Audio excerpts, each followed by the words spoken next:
Que représente le foyer pour toi? Le foyer. Alors on va dire, jusqu'à ce que j'ai des enfants, ça représentait rien du tout. Parce que comme j'étais seul, fils unique, que mon père faisait sa vie en général et que ma mère restait à la maison, la notion de foyer, il n'y a pas de foyer. Donc c'est quelque chose que j'ai découvert avec Isabelle. Surtout de sa famille, elle, déjà, parce qu'il y avait l'idée d'une famille avec des sœurs, des sœurs, donc les cousins, etc. Une très grande famille, même une énorme famille. Donc j'ai découvert comment on pouvait se construire à partir d'un foyer, alors que moi, je me suis construit à partir d'un pays, qui est l'étang de Thau, mais pas d'un foyer familial. Euh, euh, donc j'ai du mal à en parler, même aujourd'hui. Alors, aujourd'hui, je vois bien ce que ça veut dire pour nous, pour la famille. Je peux parler d'une maison, ça c'est hyper important. Si le foyer, je le définis par la maison où j'habite, c'est oui, parce que j'ai pensé ma maison. D'ailleurs, et j'ai pensé ma maison avant même de rencontrer Isabelle et avant même d'avoir des enfants. Donc j'ai compris que j'avais besoin d'une base euh, pour, euh, pour avoir le droit d'explorer, de partir. Et il y a pas mal d'écrivains voyageurs, notamment Nicolas Bouvier, qui disait que c'était hyper important pour pouvoir partir loin, de pouvoir revenir à un endroit, d'avoir une sorte d'ancrage qui te permet de savoir où tu es. Quand tu es là, tu sais où tu es, tu te poses et ça te permet plus facilement de partir. Donc moi j'ai senti ça assez vite et c'est pour ça que j'ai construit ma maison à Malaruc, au bord de l'étang. Et donc je l'ai construit comme ça, comme l'idée que ça serait une base. Je ne savais pas encore que j'aurais des enfants, j'étais célibataire quand j'ai lancé les plans. Donc voilà, puis j'ai rencontré Isabelle, puis on a eu des enfants. Voilà, c'est devenu une maison familiale. Donc pour eux, c'est un foyer beaucoup plus que... Moi, c'est une maison, et pour eux, je crois que c'est devenu un foyer quand même pour eux. Euh, voilà, mais c'est un concept un peu bizarre pour moi quand même, hein. J'ai du mal à en parler. Donc en fait, la maison, j'ai la chance parce que mon père, comme il était pêcheur, il avait son terrain où il mettait ses filets au bord de l'étang et quand il a pris sa retraite, ou quand il a levé le pied, il m'a dit je te donne le terrain. Donc j'avais le terrain et j'habitais à Paris à cette époque-là. Donc j'avais le choix entre rester à Paris. J'avais quitté un boulot où on m'avait donné un beau chèque pour partir. Donc je pouvais m'acheter un appart à Paris ou essayer de construire quelque chose à Ballaruc. Et j'ai hésité. Puis mon père m'a donné le terrain et c'est ça qui m'a fait pêcher pour faire quelque chose à Ballaruc. Et voilà, donc j'ai construit. Et l'idée, comme j'étais au bord de l'eau, donc ça c'est la chance d'avoir un terrain au bord de l'eau ici. Il n'y a pas beaucoup de gens qui ont cette chance. Et c'est vraiment au bord de l'eau. Je suis vraiment sur l'étang, je ne peux pas être plus près. Et j'ai construit la maison au plus près de l'étang. On a le droit de construire à 6 mètres. J'ai construit à 6 mètres de l'étang. Et je voulais que la maison soit ouverte sur l'eau. Donc la maison est ouverte sur l'eau. Le côté nord, c'est un mur, en gros, il n'y a pratiquement pas d'ouverture. Et toutes les pièces sont ouvertes sur l'étang. Et mon bureau est en haut complètement. On dirait que quand je suis assis, je vois que l'eau. Et 7. Donc ouais, je l'ai construit comme ça parce que j'ai senti très vite que le fait d'avoir un horizon, c'est important pour moi. C'est peut-être parce que j'avais vécu à Paris où on est toujours, les murs sont proches tout le temps. Donc je savais que j'étais pas heureux je me sens en prison quand je suis enfermé.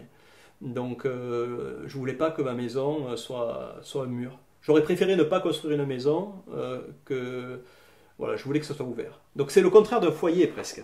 Parce qu'un foyer, j'ai pas là, par exemple, dans le bureau, là, on est le truc intime, un cocon. Alors, j'ai plein d'amis qui aiment ça, ce côté cocon. Moi, en fait, j'aime pas le côté cocon. Je vois j'ai des amis en Suisse, tous leurs apparts, ils sont comme ça, tout tournés avec. Vraiment, il y a la notion de foyer. Alors que moi, j'ai construit une maison qui est comme ça, ouverte vers l'extérieur. Pour toi, qu'est-ce que devenir père? Père, c'est pas, c'était pas facile parce que c'était pas quelque chose qui était dans mon. J'ai attendu assez tard pour devenir père. Donc, euh, avant d'avoir des gamins, je disais que mes bouquins c'était mes enfants. C'était banal hein, parce qu'il y a plein d'auteurs qui ont dit ça. Et c'est vrai, quand tu passes, c'est presque aussi long que c'est même souvent plus long que de fabriquer un gamin. Donc c'était un concept très flou. J'avais pas le bon exemple, je pense, de mes parents qui me parlaient pas, donc euh, j'avais pas trop d'idées ce que c'est. Devenir père, c'est quelque chose, je sais pas, je crois que c'est hyper difficile à définir, mais j'essaye de faire mieux euh, que ce que mes parents ont fait. C'est pour ça que j'ai écrit sur mon père aussi. C'était pour essayer de comprendre le travail que lui n'avait pas fait. Par exemple, cette violence qu'il avait en lui, qu'il m'a transmise, et que je sais que j'ai toujours en moi aussi, que j'ai en moi, ces explosions. La peur, c'était de les transmettre aux gamins. Et je pense que j'ai quand même un peu transmis, surtout à Timothée, parce qu'après, au fur et à mesure, on apprend, moins pour Émile derrière. Mais Timothée, il a plus ressenti de la violence euh, incontrôlée un peu. Donc l'idée, c'était de ne pas déjà reproduire les modèles familiaux. Et puis après, bon, c'est vrai que devenir père, c'est pas. Les gens ils disent c'est fabuleux d'être parent. Ouais, c'est vraiment, c'est un métier, c'est super exigeant comme boulot. C'est super parce qu'il y a des moments de joie, il y a beaucoup de moments de galère, de doute, et puis euh, c'est- j'imagine pas ma vie sans eux maintenant. C'est complètement une fois qu'ils sont là, après ils sont là. Et, et donc, ils sont pas encore assez très grands, quoi. 19 ans, Timothée il est en prépa, il est au lycée, en gros. C'est toujours le lycée, la prépa, et Émile est en première. Donc, on est super avec eux encore, toujours. Donc, je sais pas ce que ça, le père d'après, quand les gamins sont plus là, je sais pas ce que ça veut dire encore. Donc, ils sont toujours là. Donc, je crois que pour moi, ce qui est super, c'est la complicité intellectuelle avec eux. Euh, Isa a une relation complètement différente. Euh, En gros, ils aiment pas trop ce qu'elle aime. C'est-à-dire qu'elle aime la musique, elle aime tout ce qu'elle aime. Ça, ça- ils sont plutôt de mon côté, c'est-à-dire qu'ils sont plutôt scientifiques, ils aiment les maths, ils aiment. Donc, du coup, une relation assez intellectuelle avec eux aussi. Euh, bon, j'ai fait beaucoup de ski, beaucoup de vélo avec eux, j'ai fait plein de trucs avec eux. Mais j'ai fait des trucs avec eux. Mon père, il a jamais rien fait avec moi. Le seul truc qu'il voulait faire avec moi, c'était que je vienne avec lui à la chasse. Et comme je détestais ça, j'ai jamais rien fait avec lui. Et il me prenait avec lui pour aller pêcher. Et moi, c'était les punitions parce que je détestais ça. Donc quand il m'amenait en barque sur l'étang, c'était la punition parce que j'avais fait une connerie. Euh, moi, je pense que je suis plus à leurs écoutes. Ils adorent le ski. Moi, le ski, j'en peux plus, mais je continue à me débrouiller pour qu'ils puissent aller au ski, des choses comme ça. Euh, mais non, c'est sympa, c'est sympa. C'est quand même sympa, il y a des bons moments, même si on chie. Est-ce qu'ils connaissent, enfin, oui, j'imagine qu'ils connaissent ton histoire familiale, mais quel est leur regard sur justement ce passé très ancré, pêche, chasse, les temps et tout ça? Ils le savent, mais ils sont pas. Moi, je suis tellement loin du côté chasse, pêche et tradition en fait. Je suis super loin de ça. C'est que ils sont. Non, parce que mon père, ses copains, c'était des chasseurs. Il y avait il y avait à la maison, il y avait que des chasseurs ou des pêcheurs. Il n'y avait jamais personne d'autre qui rentrait dans cette maison, à part le médecin qui avait un problème. Donc, eux, ils sont super loin de tout ça. Ils sont dans les jeux vidéo. Ils sont vraiment dans la société d'aujourd'hui complètement ancrés. Euh, Ils sont moins branchés numériques que je le suis. Ça, c'est le paradoxe. C'est que ils sont exactement au niveau des autres gamins de leur génération, au niveau de leur culture numérique. C'est-à-dire qu'ils n'ont pas beaucoup de culture numérique. Euh, c'est comme ça. C'est sûrement une des rares familles de leur entourage où moi, autant qu'Isabelle, on a plus de culture numérique que les gamins. Alors en général, c'est le contraire. Les parents sont largués. Moi, c'est moi qui les tire. Mais essayez ce truc, essayez ce truc. Donc, voilà. Donc, je crois que sur le passé familial, c'est flou. Il y a l'étang pour eux qui est important, je pense. Voilà. Et ça reste important parce que leur chambre donne sur l'étang. Dès qu'ils peuvent aller se baigner dans l'étang, ils vont se baigner dans l'étang. Donc, je pense qu'ils sont aussi attachés à l'étang, mais c'est tout. À propos de leur éducation à tes enfants, qu'est-ce que toi tu en retiens?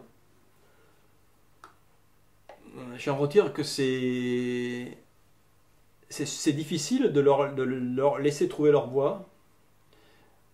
C'est assez difficile parce que tu es toujours dans le doute. Est-ce que je les pousse dans une direction où c'est pas pour eux?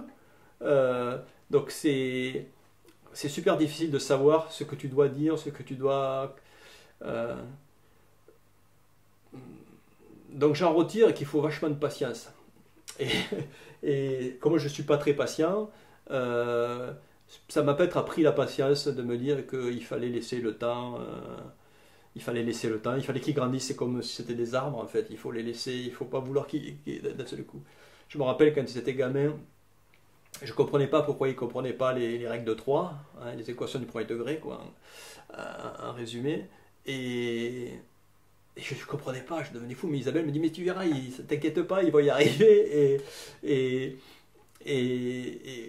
oui, tu apprends à mettre les choses dans l'ordre. Moi, ça m'a permis de revivre beaucoup de souvenirs de ma propre enfance, parce que j'ai revécu à travers eux les étapes de leur évolution.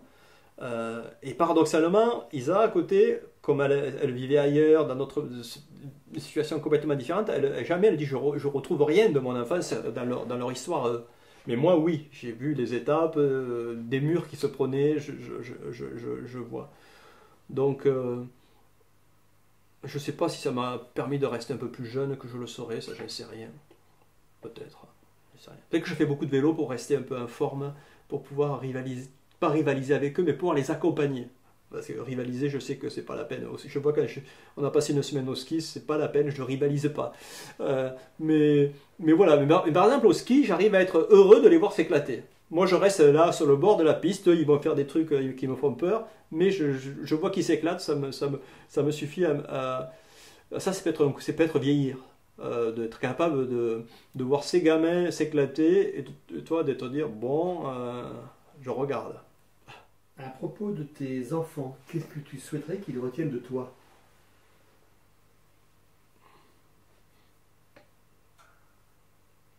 La liberté, la curiosité, le bon, la liberté, la curiosité.